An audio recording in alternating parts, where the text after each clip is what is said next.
8 April 2026 பாஸ்கா காலையின் கிழமை 8/4/2026 பாஸ்கா காலை முதல் வார புதன். நற்செய்தி வாசகம்.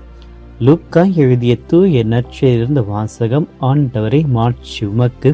அதிகாரம் 24, இறை வசனங்கள் 13-35 முடிய. வாரத்தின் முதல் நாள் சீடர்கள் இருவர் எருசலேமிலிருந்து ஏறத்தாழ 11 கிலோமீட்டர் தொலைவில் உள்ள ஒரு ஊருக்கு சென்று கொண்டிருந்தனர்.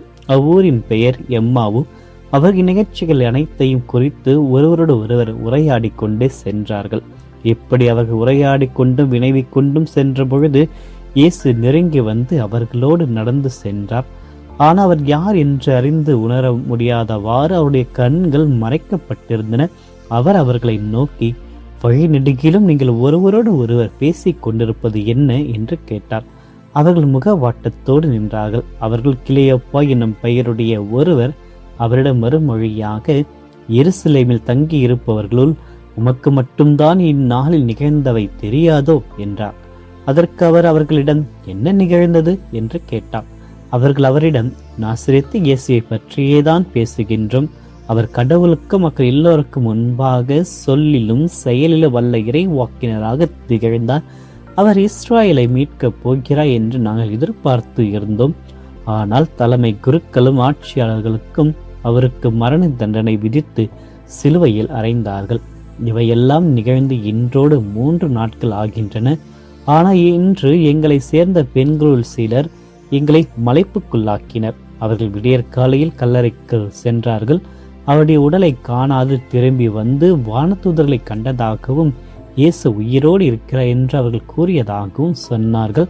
எங்களோடு இருந்தவர்களுள் சிலரும் கல்லறைக்குள் சென்று அப்பெண்கள் சொன்னவாறு இருக்க கண்டனர். ஆனால் அவர்கள் இயேசுவை காணவில்லை என்றார்கள். இயேசு அவர்களை நோக்கி, அறிவிலிகளை, இறைவாக்கினர்கள் உரைத்த எல்லாவற்றையும் நம்ப இயலாத மந்த உள்ளத்தினரே, மெசியா தாம் ஆட்சி அடைவதற்கு முன் இத்துன்பங்களை பட வேண்டுமல்லவா என்றார். மேலும் மோசே முதல் இறைவாக்கினர் வரை அனைவரின் நூல்களிலும் தம்மை குறித்து எழுதப்பட்ட யாவற்றையும் அவர் அவர்களுக்கு விளக்கினார். அவர்கள் தாங்கள் போக வேண்டிய ஊரை நெருங்கி வந்தார்கள். அவரோ அதற்கு அப்பால் போகிறவர் போல் காட்டிக்கொண்டார். அவர்கள் அவரிடம், எங்களோடு தங்கும், ஏனெனில் மாலை நேரம் ஆயிற்று, பொழுதும் போயிற்று என்று கூறி கட்டாயப்படுத்தி அவரை இணங்க வைத்தார்கள். அவர் அங்கு தங்குமாறு அவர்களோடு சென்றார்கள். அவர்களோடு அவர் பந்தியில் அமர்ந்திருந்த பொழுது அப்பத்தை எடுத்து கடவுளை போற்றி பிட்டு அவர்களுக்கு கொடுத்தார். அப்பொழுது அவர்கள் கண்கள் திறந்தன. அவர்களும் அவரை அடையாளம் கண்டு கொண்டார்கள். உடனே அவர் அவர்களிடமிருந்து மறைந்து போனார். அப்பொழுது அவர்களுள் ஒருவர் ஒருவரை நோக்கி, வழியிலேயே அவர் நம்மோடு பேசி மறைநூலை விளக்கும் பொழுது நம் உள்ளம் பற்றி எரியவில்லையா என்று பேசிக்கொண்டார்கள். அந்நேரமே அவர்கள் புறப்பட்டு எருசலேமுக்கு திரும்பி போனார்கள். அங்கே 11 அவர்களோடு இருந்தவர்களும் குழுமி இருக்க கண்டார்கள். அங்கிருந்தவர்கள், ஆண்டவர் உண்மையாகவே உயிருடன் எழுப்பப்பட்டார், அவர் சீமோனுக்கு தோற்றம் அளித்துள்ளார் என்று சொன்னார்கள். அவர்கள் வழியில் நிகழ்ந்தவற்றையும் அவர் அப்பத்தை பிட்டு கொடுக்கும் பொழுது அவரை கண்டுணர்ந்து கொண்டதையும் அங்கிருந்தவர்களுக்கு எடுத்துரைத்தார்கள். ஆண்டவரின் அருள்வாக்கு. கிறிஸ்துவே உமக்கு புகழ். இயேசுவில் பிரியமான சகோதர சகோதரிகளை, இன்றைய என் கிழமை நாளில் இறைவன் நம் ஒவ்வொருவரையும் நிறைவாக ஆசீர்வதிக்கும்படியாகும். நீங்கள் உங்களுடைய மனதில் வாழ்க்கையில் நினைத்திருக்கின்ற ஒவ்வொரு வேண்டுதல் விண்ணப்பங்களை ஆண்டவரிடத்தில் சமர்ப்பிப்போம். நானுடைய திருப்பலியிலும் உங்களுக்காக ஜெபிக்கிறேன். இறைவன் ஒவ்வொருவரையும் நிறைவாக ஆசீர்வதிப்பாராக. பிரியமானவர்களை, இன்றைய நற்செய்தி வாசகம் எம்மாவு வழியில் நடந்த அற்புதமான அனுபவத்தை நமக்கு கூறுகிறது. அப்பத்தை எடுத்து ஆசீர்வதித்து பிட்டு கொடுக்கின்ற ஒரு நிகழ்ச்சியை நாம் பார்க்கிறோம். அந்த நிகழ்ச்சி நடக்கின்ற பொழுது சீடர்களுடைய கண்களானது திறக்கப்படுகிறது. இந்நிகழ்ச்சி ஒரு சாதாரணமான சம்பவம் அல்ல. இது ஒரு நம் ஒவ்வொருடைய வாழ்க்கையை பிரதிபலிக்கின்ற ஆன்மீக அனுபவம். எம்மாவு சீடர்கள் துக்கத்திலும் குழப்பத்திலும் இருந்தார்கள். அவர்கள் எதிர்பார்த்த இயேசு சிலுவையில் இறந்துவிட்ட என்று எண்ணினர். அந்த நேரத்தில் உயிர்த்த ஆண்டவர் அவர்களோடு நடந்திருப்பதை அவர்கள் உணர்ந்து கொள்ளவில்லை. இதே போன்றுதான் நாமும் பலவிதமான எம்மாவு தருணங்களை கொண்டிருக்கிறோம். நம்முடைய தோல்விகளால், நோய்களினால், குடும்ப பிரச்சனைகளினால், மன அழுத்தத்தினால் எல்லா நேரங்களிலும் கடவுள் எங்கே என்று கேள்வியை கேட்கிறோம். கடவுள் இருப்பதை உணர மறுக்கிறோம். உண்மை என்னவென்றால் அவர் நம்மோடு தான் நடக்கிறார்.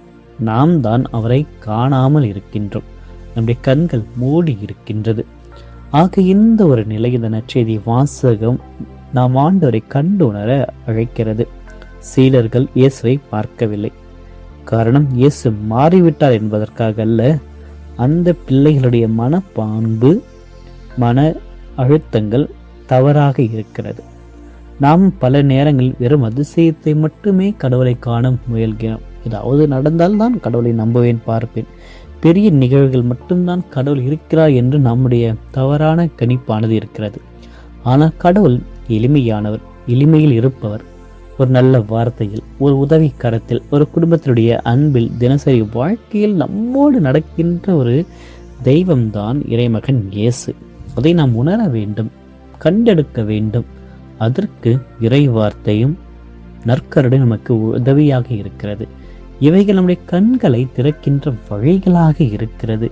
ஆண்டவர் பேசுகின்ற இறை வார்த்தையை உணர்கின்ற பொழுது, வாசிக்கின்ற பொழுது, அதை பற்றி நடக்கின்ற பொழுதும் நற்கருணை பொழுது இறைவன் தாமாக முன்வந்து வழிபொருளாக மாறி, வழி செலுத்துகின்ற குருவாகவும் மாறி தன்னையே அளிக்கின்றார். அந்த அப்பம் பிடுதலிலும் நாம் ஆண்டவரை கண்டெடுக்க வேண்டும். இயேசு தன்னை கண்டெடுப்பதற்காகத்தான் இந்த 2 வழியை பயன்படுத்துகிறார். மறைநூலை பற்றி அந்த 2 சீடர்களுக்கு அளிக்கின்றார்.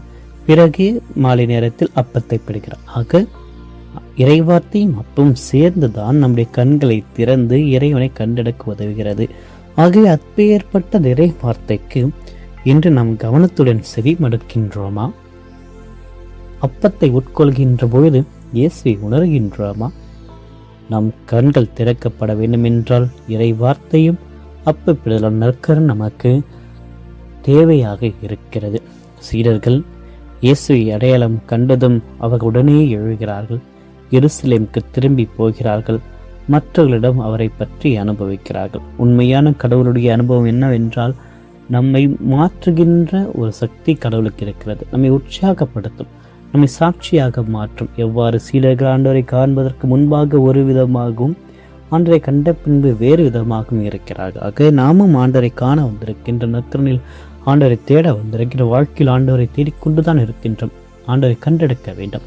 அதற்கு ஆண்டவர் நம்மோடு தங்க வேண்டும் என்று செபிக்க வேண்டும். எங்களோடு தங்கும் என்று சீடர்கள் வேண்டினார்கள். நாமும் அதைத்தான் கேட்க வேண்டும். ஆண்டவரே, என்னுடைய குடும்பத்தில் தங்கும், என்னுடைய இதயத்தில் தங்கும், என்னுடைய வாழ்க்கையில் தங்கும். இயேசு தங்குகின்ற ஒவ்வொரு இடமும் பயம் நீங்கும், நம்பிக்கை பிறக்கும், அன்பு பெருகும், வாழ்வு நிறைவடையும். ஆக இதை நாம் அனுபவ வேண்டும். கடவுளுடைய அனுபவம் வெறும் அதிசயம் மட்டும் இல்லாமல் ஒரு உள்ளார்ந்த ஒரு அனுபவமாக இருக்கிறது. இயேசு அந்நியராக ஒவ்வொரு முறையும் நம்மை சந்திக்க வருகிறார். ஆனால் நாம் அவர்களை ஏற்றுக்கொள்கின்றோமா? ஒவ்வொரு நம்முடைய சந்திக்கின்ற மனிதர்கள் இயேசு இருக்கிறார். அதை காண முயற்சி செய்கின்றோமா? நம்முடைய குடும்ப ஜெபம், திருப்பலி, நாம் செய்கின்ற ஒவ்வொரு சேவைகள், இவர்கள் அனைத்தையுமே நம்முடைய கண்களை திறக்கின்ற வழிகளாக இருக்கிறது. அதற்கு நாம் உண்மையாக பொறுப்புடன் இருக்கின்றோமா? ஆக இந்த எம்மாவு சீடருடைய கதையானது இயேசு நம்மோடு நடந்து கொண்டிருக்கின்ற அனுபவத்தை அளிக்கிறது, நம்மோடு நடக்கின்ற அனுபவத்தை கொடுக்கிறது. இறைவார்த்தையிலும் அப்பம் பிடுதல் இறைவன் இருக்கிறார் என்பதை உணர வைக்கிறது. நம்மை இன்னும் அதிக அளவில் ஆண்டவரோடு நெருக்கமான உறவில் மேன்மைப்படுத்த நம்மை அழைக்கிறது. ஆக தொடர்ந்து இந்த நாளில் செபிப்போம். இறைவன் நம்மோடு தங்கி நம்மை ஆசீர்வதிப்பாராக. ஆமீன். மன்றாடுவோமாக. என்றும் வாழும் எல்லாம் இறைவா, இந்த புதிய நாளுக்காக உமக்கு நன்றி கூறுகிறோம். இந்த புதிய நாளில் அளிக்கின்ற ஒவ்வொரு ஆசீர்வாதத்திற்காக உம்மை வணங்குகிறோம், வாழ்த்துகிறோம், போற்றுகிறோம், ஆராதிக்கிறோம், உமைக்கு நன்றி செலுத்துகிறோம். ஆண்டவரே, நீரே எங்கள் மொழி, நீரே எங்கள் வாழ்வு, நீரே எங்களுடைய சுவாசமாக இருந்து இன்றைய நாளில் எங்களையும் எங்களுடைய ஒவ்வொரு பணிகளையும் பயணங்களையும் ஆசீர்வதித்தலும். அன்பும் உயிரும் அளிக்கும் இறைவா, உயிர்த்தெழுந்த ஆண்டவரையும் இயேசுவை, இந்த புதிய நாளை எங்களுக்கு தந்திருக்கிறேன். எம்மவு வழியில் சீடர்களோடு நடந்ததைப் போல இன்று ஆண்டவரை எங்களோடு நடந்து வருகின்ற உம்மை நாங்கள் அறிந்து கொள்ள எங்களுடைய கண்களை திறந்தரலும். எங்களுடைய துக்கங்களிலும் குழப்பங்களிலும் நீர் அருகில் இருக்கு என்பதை உணர செய்தரலும். பல நிலைகளில் உம்மை விட்டு நாங்கள் பிரிந்து செல்கின்றோம். அதிசயத்தை மட்டுமே நம்பி வாழ்ந்து கொண்டிருக்கிறேன். எங்களுடைய துக்கத்தில் இருக்கின்ற முறை நாங்கள் உணராமல் இருந்த தருணத்திற்காக மன்னித்து ஆண்டவருடைய வார்த்தை, இறை வார்த்தை என்னுடைய இதயத்தில் பற்றி எறிய செய்திடலாம். உமது அப்பம் என்னுடைய ஆத்மாவை பலப்படுத்தட்டும். அன்று இன்றைய நாளில் நான் சந்திக்கின்ற ஒவ்வொரு நபரிடத்திலும் உம்மை நான் கண்டெடுக்க வேண்டும். ஒவ்வொரு செயலிலும் உம்மை நாங்கள் கண்டெடுக்க வேண்டும். உடைய வார்த்தைகளை நாங்கள் கேட்க வேண்டும். உடைய வார்த்தைகள் மூலமாக பெறப்படுகின்ற அன்பை, இரக்கத்தை, கிருபையை மற்றவர்கள் பரப்புகின்ற சாட்சியாக நாம் மாற வேண்டும். ஆண்டவரே, எங்களுடைய குடும்பத்தினில் தங்க வேண்டும். ஆண்டவரே, எங்களுடைய இதயத்தில் தங்க வேண்டும். எங்களுடைய வாழ்க்கையை வழிநடத்துகின்ற ஆண்டவராக இருக்கின்றரே, எங்களோடு தங்கும். எங்களோடு தங்கி எங்களுக்கு உங்களுடைய ஆசீர்வாதத்தை, இறை பிரசன்னத்தை எங்களுக்கு அளித்தல்ல ஆண்டவர். இதோ நீர் இருக்கின்ற, நீ வழி நடத்துகின்ற வாழ்க்கையில் பயம் நீங்கப்படுகிறது, நம்பிக்கை புதுப்பிக்கப்படுகிறது, அன்பு பெருகப்படுகிறது. ஆகவே இந்த நாள் முழுவதும் இந்த பயம் இல்லாத நம்பிக்கையுடன் வாழ்கின்ற நாளாக, அன்பில் நாங்கள் பெருகி வாழ்கின்ற நாளாக மாற்றிட இறைவா எங்களை ஆசீர்வதித்தல்ல. உம்மை அடையாளம் கண்ட சீடர்களைப் போல நாங்கள் இன்று உம்மை கண்டெடுக்க எங்களோடு பயணித்து எங்களுக்கு எல்லா விதமான அருட்கொடைகளையும் ஆசீர்வதித்து அளித்தலும் என்று நாங்கள் ஜெபிக்கின்ற ஒவ்வொரு வேண்டுதலுக்கு தேவையான நலன்களை, வரங்களை ஆண்டவரே நீர் எங்களுக்கு பெற்றுத்தாரும். எங்களோடு தங்கும் ஆண்டவரே, எங்களுடைய தேவைகளில் தங்கும், எங்களுடைய துக்கங்களில் தங்கும், எங்கள் சந்தோஷத்தில் தங்கும், எங்களுடைய பயணத்தில் தங்கும் ஆண்டவரே. நீருக்கு நம்பிக்கை இதனாலே நாங்கள் உம்மிடத்தில் ஒப்படைக்கின்றோம். எங்கள் உடல், உயிர், உடைமைகள் அனைத்தையும் இடத்தில் ஒப்படைக்கின்றோம். நீர் ஒருவரே எங்கள் அனைவரையும் தொட்டு ஆசீர்வதித்து பலப்படுத்தி எல்லா விதமான வழிகளிலும் உண்மை நாங்கள் கண்டெடுக்க எங்களுக்கு உதவியாக வரும். எங்களோடு தங்கும் ஆண்டவரே, இந்த மன்றாட்டுக்களை எல்லாம் எங்கள் ஆண்டவர் ஆகிய கிறிஸ்து வழியாக உம்மை பார்த்து ஜெபிக்கிறோம். ஆமீன். எல்லாம் வல்ல இறைவன் தந்தை, மகன், தூய ஆவியார் ஒவ்வொருவரையும் நிறைவாக ஆசீர்வதிப்பாராக. ஆமீன்.